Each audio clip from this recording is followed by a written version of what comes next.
DG virtually from Washington, D.C. Ministers of Defense and senior military officials from nearly 50 nations will convene virtually to discuss the ongoing crisis in Ukraine and the continued support from the international community to provide the Ukrainian people with the means necessary to defend their sovereign territory. Separately, U.S. Permanent Representative to NATO Ambassador Julie Smith will represent Secretary Austin at the NATO Defense Ministerial scheduled for Thursday.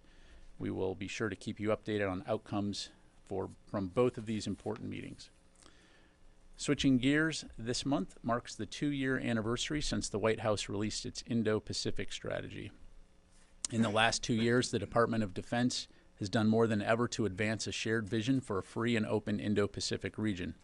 We've made historic advancements in alliances and partnerships with the Republic of Korea, Japan, Australia, Philippines, India, and others across the region. And even as we confront challenges elsewhere, the United States will continue to prioritize our efforts in this critical region in support of international security, stability, and prosperity. For more information, please see our fact sheet on the DoD website. And finally, our prayers are with the people of the Philippines as our longstanding ally faces severe flooding and landslides from a series of storms. U.S. Marines from the 3rd Marine Expeditionary Force have assisted with 2 C-130s to help the Philippine government and USAID in delivering 15,000 food packs to affected families. For more information, please contact Marine Corps Public Affairs. And with that, I'd be happy to take your questions. We'll go to Associated Press, Tara. Thanks, General Ryder. I want to get a sense of how serious this is. This is Secretary Austin's second trip to the intensive care unit at Walter Reed since his surgery. He's canceled his trip. Can you give us a sense of where he's at in his recovery? And is this latest hospitalization part of ongoing cancer treatments? What can you give us as a status on his prostate cancer? Yeah, thanks, Tara. I'd point you back to the statement there that I just read. You know, in terms of the Secretary's condition, as highlighted, he's in good condition, according to his doctors. He will remain in the ICU ward for the duration of his stay in order to provide appropriate privacy and will continue to receive critical care support in order to closely monitor his progress for now. And as I highlighted in the statement from his doctors, his current bladder issue is not expected to change his anticipated full recovery from cancer, and his prognosis for cancer remains excellent. Is the bladder issue a complication from his surgery to treat prostate cancer, or is it is it related to his prostate cancer? Tara, I don't have anything to provide at this point beyond what I've shared with you, but certainly, again, as we have more information, we'll be sure to pass it along. Last, since his hospitalization, in an effort to be more transparent, can you give us a sense of what stage his prostate cancer was? How early was this detected? Is this something that, you're expecting future hospitalizations because of this ongoing fight? Yeah, I think, as you've heard us say before, his cancer was detected very early. And so, as his doctors have previously highlighted, he is expected to make a full recovery from his cancer diagnosis.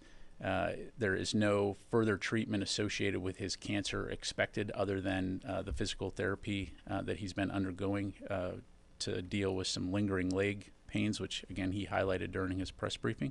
So, as you highlight, we will continue to keep you updated with as much information as possible regarding the Secretary and his health status and be as transparent as we can. Orrin? Has Secretary Austin spoken to the President since his most recent hospitalization, since yesterday afternoon? Has he expressed any reservations about his own ability to serve to the President or to anyone else in the administration? And then when he is released, is he expected to work from home or will he be straight back to the Pentagon? Yeah, thanks, Orrin. He has not spoken to the President, to my knowledge. Again, he went into the hospital yesterday to get checked out, and again, I'd refer you back to our statements and what I just read out. I can assure you the Secretary continues to be eager to perform his duties, and I have no doubt of that. But in terms of what's next regarding his health care, again, we'll keep you updated. Jennifer? European allies have expressed a great deal of consternation in recent days due to the ongoing debate in Congress about whether the U.S. will continue to fund Ukraine. Recent comments by former President Trump over the weekend about what he would do to NATO and messaging to Putin and Russia what he would allow them to do to NATO. Why isn't Deputy Defense Secretary Kath Hicks or somebody of a senior stature going to Brussels and participating in these meetings? Yeah, again, first of all, our support for Ukraine continues to be ironclad. As you heard me highlight, you're going to have nearly 50 countries come together, as they have on almost a monthly basis, to talk about how we support Ukraine.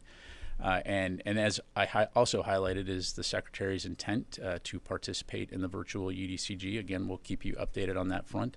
And Dr. Wallander, as you know, has been at the center of working for the Department of Defense to represent the United States and our support for the UDCG. So she is well experienced, well equipped to represent the Secretary should she need to do that. And she, as I mentioned, will also be in Brussels to support there, both virtually, but also support the ambassador as she represents the Secretary at the NATO Defense Ministerial. Idris? Just to follow up on that, obviously the Celeste and Julie Smith are well qualified, but Deputy Secretary Hicks would be a representation of how seriously the administration takes Ukraine and its needs. So does the Secretary not have confidence in his deputy to send her while she's performing his duties? Yeah, I reject that notion. The Secretary, of course, has full confidence in the Deputy Secretary of Defense. He has transferred his functions and duties to her as evidence of that.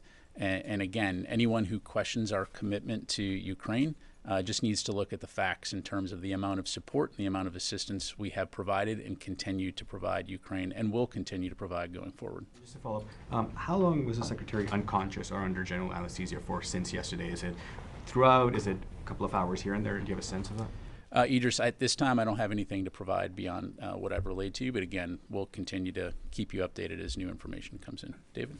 So when in that sequence from 2:20 being taken to the hospital, 4:55 turning over his responsibilities, did he inform the White House? The White House was informed that he was being taken to the hospital, so that happened before he actually departed to go to the hospital.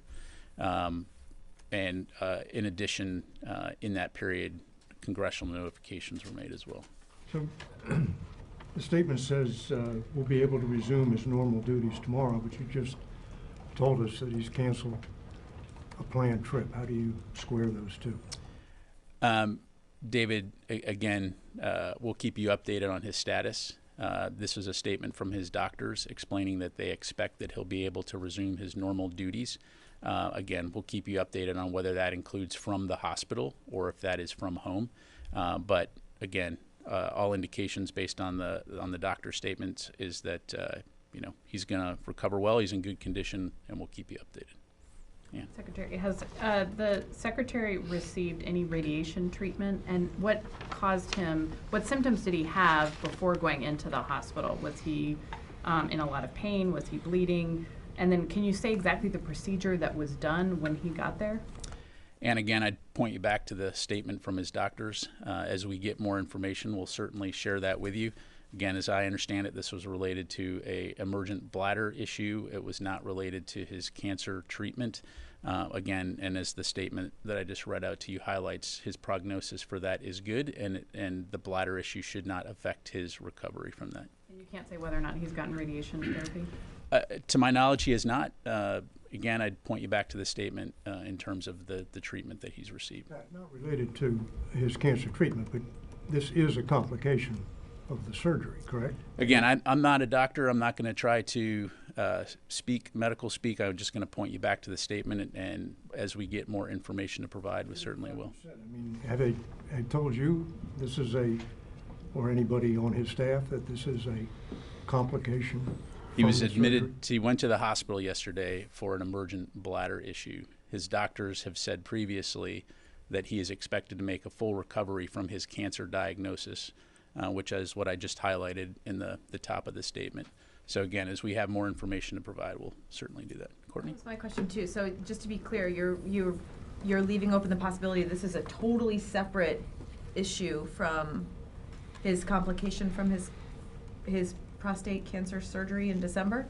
What I'm saying is what is in the statement, that the current bladder issue is not expected to change his anticipated full recovery. His cancer prognosis remains excellent. So again, as we get more information from his doctors to provide, we'll be sure to share that. Okay. If Fadi? it's possible to get the question I mean, I think there's an assumption that this emergent bladder issue is related to the complications that he had on New Year's Day. So if that's not the case, and this is something completely separate, it'd be helpful. I'll take the question. Thank you. Fadi? Two questions on Rafah. Yesterday, the Israelis attempted like a rescue mission, it seems. And up until now, information still being updated, but it seems like maybe up to 100 Palestinians were killed in that operation. The U.S. have assets in terms of UAV doing some work to help the Israelis recover some of the captives. Was the U.S. involved in that operation? And do you have any comments about the civilian death toll from that, the aftermath of it?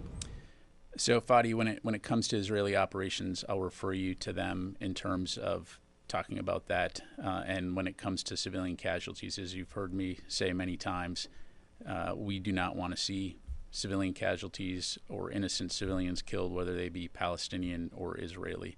And that will continue to be our view going forward. And but did the U.S. play any role in that operation? Fadi, I'm not aware of any role of the United States. Yeah. And as you probably heard from Israeli Prime Minister Netanyahu, seems like he's planning to invade, ground invasion of Rafah, where more than 1 million people are taking refuge. Amnesty International is warning of an imminent risk of genocide. Does the Pentagon support an Israeli ground invasion of Rafah at this moment? Again, I'm going to refer you to the Israelis to talk about their operations. I think Mr. Kirby has addressed this in his press briefings. We certainly do not want to see any more suffering, human suffering, among those in Gaza, which is why, again, we continue to communicate actively with our Israeli partners on the importance of taking civilians into account in planning and conducting their operations. So we go over. Who is communicating that? Who you said we're communicating with them? Who? Can you give us a sense? I know there was a point where General Glenn was there, and we kind of got a little bit of fidelity on that. Well, yeah. I mean, I think all echelons, Courtney. I mean, you've had the president speak to his counterpart. You've had Secretary Austin speak to his counterpart. You've got U.S. Central Command speaking to their counterparts. The chairman of the Joint Chiefs speaks to his counterpart. So there's ongoing discussions as it relates to Israel's defense of its nation, as well as the support we're providing and the importance of ensuring that humanitarian assistance gets through. Specifically to Fadi's question about Rafah, though, I mean, is there a level of are there people in the military right now, or the Defense Department or CENTCOM or wherever it is, who are providing like technical? I'm not aware of us understanding their plan. Again, what he's talking about is public comments by the Prime Minister saying what they're going to do, and again, that's something that they need to talk about. And let me move over to the other side of the room. Did the Israelis share any planning with the Pentagon about this ground invasion?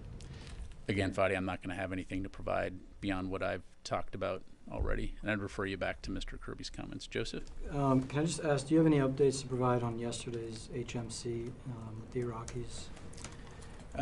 What I would tell you is that yesterday's meeting marks another important step along the path of transition, as military technical talks, as you highlight, were held in Baghdad. As I understand it, they discussed 3 areas of assessment: the threat of ISIS, the operating environment, and Iraqi security forces capabilities.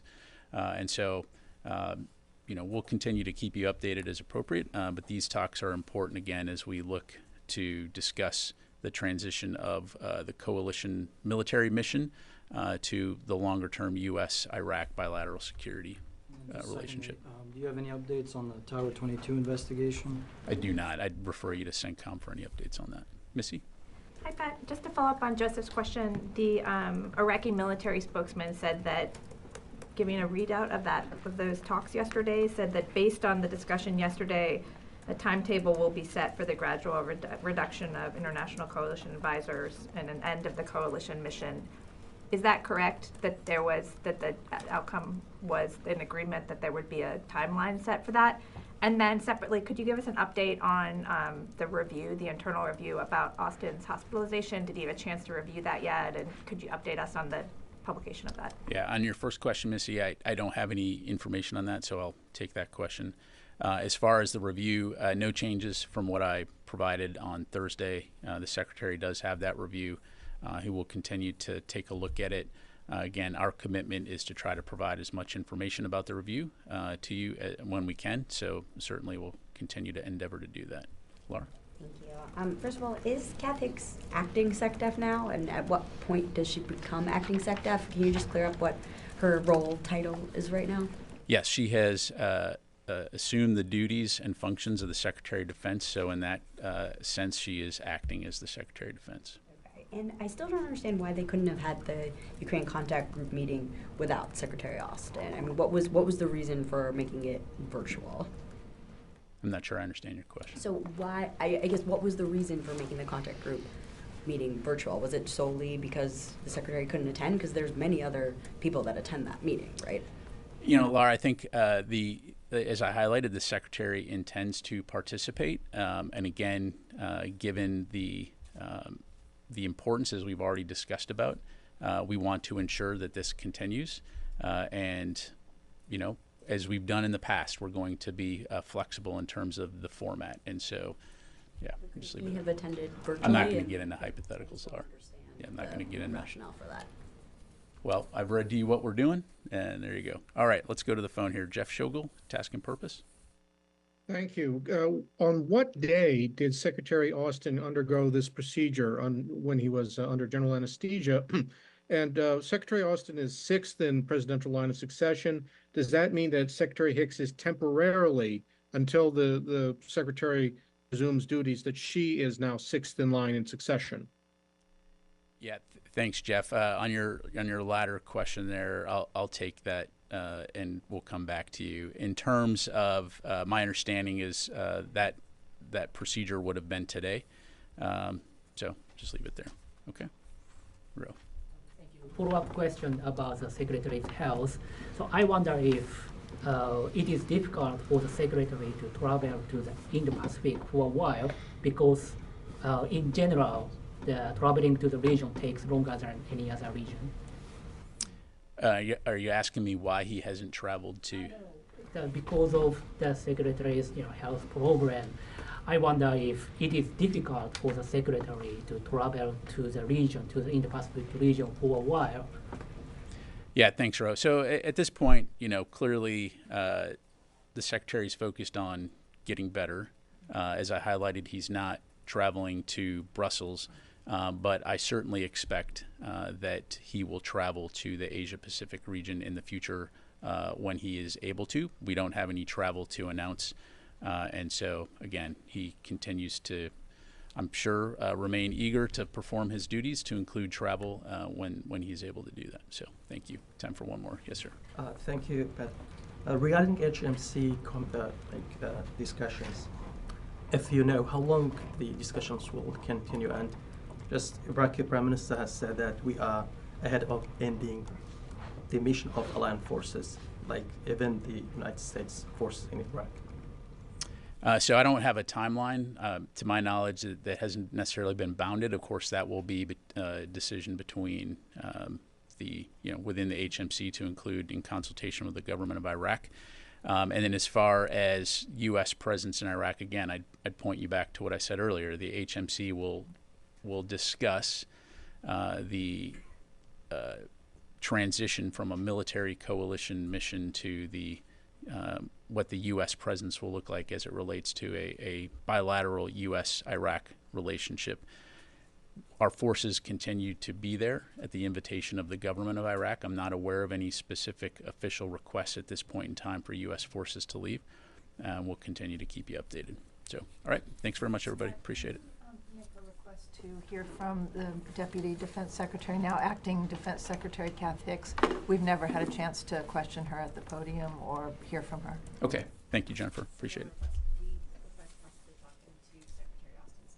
Just to get an update on his status. I will take that request. Thank you very much, everybody. Thank you.